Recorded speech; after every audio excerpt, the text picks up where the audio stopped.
Ladies and gentlemen, apologies about last week. I was sunning myself up in the Pyrenees Mountains of Andorra. I was skiing. There was no time for my Premier League predictions. I was on 2 planks of carbon fibre going down a mountain. So apologies about that. We did miss on game week 27. I do believe it was a good one, but I think we're coming back to a little bit of a restricted game week 28. Let's get you caught up though, because game week 26 had some pretty interesting results in terms of the scores for me and James. James, I ended the week on 5 points 2 weeks ago. You ended on 6. Do you remember what the difference was between our scores? Pretty sure it's like 1. Going into game week 28, I am on 131. James is on 131. You couldn't script this, not even if you worked for World Wrestling Entertainment. James, we'll start with you though. Getting into the game week 28 predictions here. Nottingham Forest versus Newcastle United. Who have you got in that one? Ooh, Friday night fixture.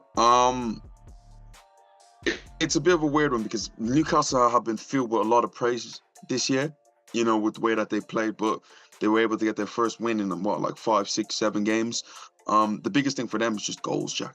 Just goals. They just can't seem to put the ball in the back of the net frequent enough. And as people can talk about how great a team is defensively, if you can't score, I'm sorry, you probably have a better chance of being relegated than winning the league. Right.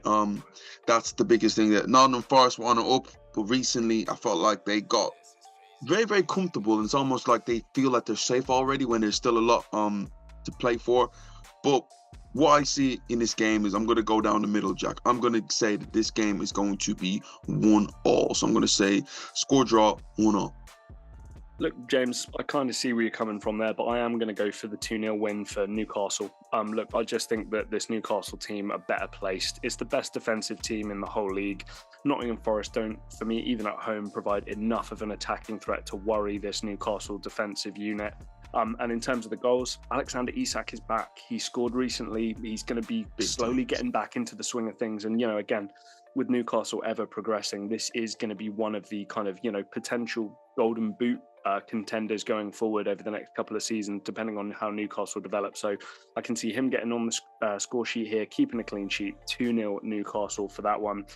Moving on, Brentford, Leicester City. Leicester City, again, do continue this kind of trend of a team that kind of a few players are kind of waiting to move on and waiting to leave. Yuri Tielemans, 100%. Fighting for that next contract. James Maddison, does he want to stick around at Leicester City that much longer? There's some defenders who I know are of interest of some bigger European clubs. So again, I just think Leicester City, as long as they don't get relegated, their players are just kind of happy not getting injured, trying to put on good individual performances, but they're not pushing towards where the team should be pushing. Brentford, again, Thomas Frank just has this weird innate ability to have these guys playing really, really well. So again, especially at home, I'm going to just say here 3-1 Brentford. So with a bit of authority, I think Brentford have got this one. James, what have you got? Same score. Jack, that's literally the first thing that popped into my head. Literally, exact same score. The maddest things, when I look at the recent results, so they've only been able to play themselves 3 times in the Premier League. Leicester has won 2, and then there's been 1 draw in there. So Leicester has the little bit of the early favourite in this fixture, and it seems to be going to be a fixture for a long time in the Premier League. It's hard to argue. There's something about Brentford and Leicester. It's don't know what you're going to get from. You can get a Spurs performance like they did, and they won 4-1 and could have been more, or you can get what they get most weeks, and that's just poor. And as you mentioned, a lot of players, they're ready to leave and like move on to new stuff, and Leicester not willing to kick on. I gotta agree with you there, Jack. 3-1. Yeah, well, let's see if we're both right on that one. James, we are going to stay with you. One of our favourite teams to pick, Southampton, welcoming your favourite team, one of your favourite teams, Spurs, to Southampton. What have you got in this one? I feel like it seems to have the consensus that Southampton is down as a football team. I feel like people kind of agree they're done. And then on the other hand, you have Tottenham. And what people would think, Tottenham victory. I don't always see it like that, Jack. And as you can see with this Tottenham team, it's awkward.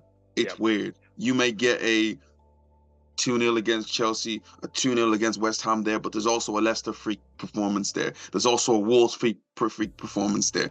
Just such this up and down thing, and the top 4 for them, some people say that they're favourites. I don't think they are. They're just too inconsistent. And I see them being inconsistent again. I'm going to say 2-1 Southampton, Jack. Wow. Look, James, I respect it. Again, anyone that goes against kind of a quite heavy favourite, I respect. James, you might call me crazy here. This is going to be our biggest disagreement of the week. I got Spurs winning 4-0. So Spurs won that game against Forest 3-1. Son was on the score sheet. Kane was on the score sheet. And again, I just think that Southampton will not have enough to worry this Spurs defensive setup, especially with, Conte as the coach. Again, he's not been playing true to form in terms of the amount of goals they've conceded so far this season. But I think looking at Son and his goal contribution, Kane and his goal contribution, Kulusevski maybe joining in, we might get back to early season form of Spurs just being able to score and score and score. And we say that about Southampton, that they're down, Jack. They're 2 points off safety. It's very, very tight down there. So a win could change absolutely everything there. So they're definitely still banging the race to stay up. And Spurs, you never know with Southampton. They have the ability to pull something out their ass. They're always susceptible, Spurs, to a shock loss of some description as well. So again, I think you'd be foolish to completely rule it out. Staying with me, Aston Villa, Bournemouth coming to town. James, I'm not going to lie to you, I really didn't have a good feel for this game, especially after Bournemouth being able to beat Liverpool. I really don't know what I'm dealing with here, so I'm going to go for the home team to win 2-1. I feel like that's kind of my default scoreline when there's two reasonably equally matched teams. But yeah, Bournemouth, bit of a wild card, and Villa, again, there are some stars in that team. It's just, will they shine or not? So I'm going to go 2-1 Villa against Bournemouth. Bournemouth has won me over recently, Jack. Me being an Arsenal fan, obviously seeing them come to the Emirates and giving me the shock of my life. And, right. Reece Nelson pulling off one of the greatest last-minute winners I've seen, being an Arsenal fan. Incredible. Them able to beat Liverpool. But let me take it, Jack, to the history of this fixture. So they've only had 5 games between Aston Villa and Bournemouth. And Bournemouth are winning 4-1, Jack. They've won the last 4 straight games against Aston Villa. I'm going to bag them to make a 5, Jack. I'm going to say flip it the other way. 2-1, Bournemouth. Let's go. I like it. Right, James, we are going to stick with you. Wolverhampton welcoming Leeds United. How have you got that one shaken out? Oh, Leeds again battling for their lives in there. They're only a point away from safety. So it's almost like a win from anywhere would change everything. But for them at this moment of time, it's topsy-turvy, and it's I'm saying that it's mainly that with them lately. I don't know if they've got the managerial issue sorted out. It's to me it's a bit odd what's going on there, but Wolves, they've been able to pick up lately. Jack mentioned his high expectations for them next season. Again, they haven't been amazing, but again, they have the ability, especially when they can get this striker thing sorted out. They're going to be a serious threat.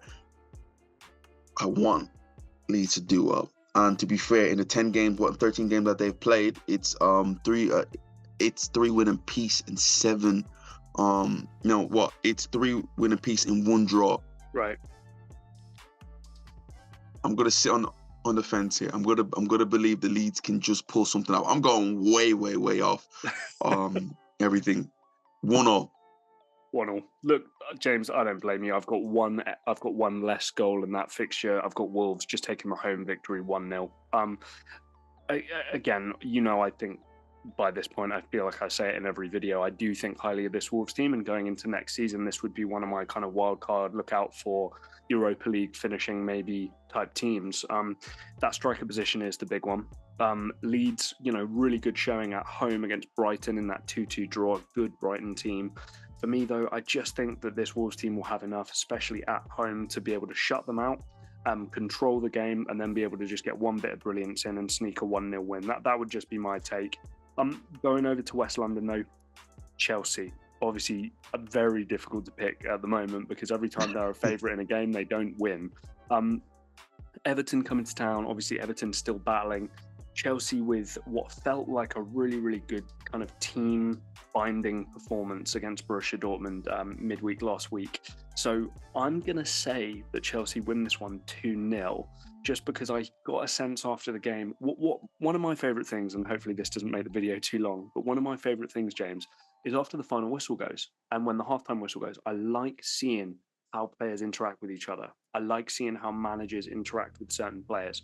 I like seeing that personality kind of bleed out onto the screen, and then getting a sense of what might be going on behind closed doors. And that game felt very, very, very important for Chelsea Football Club. So we'll see if that comes to fruition in the game against Everton. Who have you got? I feel Everton. They look safe, but not really, Jack. It's just 3 points off the drop. Listen, from like 12 to bottom, it's so close in there. So a few bad results there, you can be dragged in there. And a lot of teams like Leicester City, they look comfortable, they feel comfortable, but they're right in it when it comes to the relegation race. You're right. Chelsea won 3 in a row after a topsy-turvy time, and they look to get in certain pieces to start playing well. Like Mudryk, he was able to find a bit of form against Leicester. Can Chelsea do 3 in a row, Jack? I'm going to say that they're going to just be able to win 3 in a row at Stamford Bridge. It's going to be a frustrating game, but maybe a goal from a set piece may be able to do for Chelsea. So I'm going to say 1-0 Chelsea, Jack. 1-0 Chelsea. Well, James, again, as if by magic, we will finish off game week 28 with Arsenal, and we will finish off with you going first. Arsenal versus Crystal Palace, the millionth London derby of the season. Yeah, again, London just seems to be running in terms of Premier League teams right now, and it's an interesting one, Jack, because the easy bet for me to say is Arsenal, and when looking at what's happened with Crystal Palace, they may be dragged in a relegation battle. They haven't had a shot on target in the last 3 games, which is they're probably the biggest issue right now. A lot of great dribblers, but not players with enough cutting edge. I'm in there. I gotta say, Arsenal. I'm a little bit scared because the fact of Patrick Vieira, Zaha always seems to turn up against us. I don't know. He must have something against us for not picking him. I'm going to say that they're going to get a goal. They're going to get the first shot on target and the goal at the Emirates, but I think it's going to be 3-1 Arsenal. James, I'm going ever so slightly stronger, 4-1. I think the Gabriel Jesus, especially at home, that return is massive. He comes on even for 1 minute of extra time at the end. I think he scored the goal. So I'm going to say that Arsenal, very, very convincing here. Yeah, I can see a slip up of some description. Set piece, Zaha doing something silly. Like you say, their first shot on target, maybe catching Ramsdale off or, deflected goal, something like that. But realistically, this Arsenal team, the way they're playing, the whole setup of the club is just frame by frame better than Crystal Palace at the moment, especially at home. And again, that positive vibe for Jesus returning is just going to, it's an even bigger boost for Arsenal in the strong position that they're already in. So yeah, 4-1 for me on that one. Ladies and gentlemen at home, let us know what you think. We've obviously been a week away. I do apologise about that. I am allowed a holiday every now and then, though, I will Me say. too. But yeah, let us know your predictions. Drop a like on the video if you do like what you've seen. Scroll down, double check that you're subscribed as well, and hit the bell. Triple check if you're subscribed, guys. Triple check. And if you want to be notified as well when we do post, there is that bell you can always hit, turn on all the notifications as well. James, anything else from you, mate? Guys, comment down below. I want to hear all your predictions, and let me know who's Arsenal going to win the league. That's what I really want to know. Like, share, and subscribe, guys, and we'll see you next time.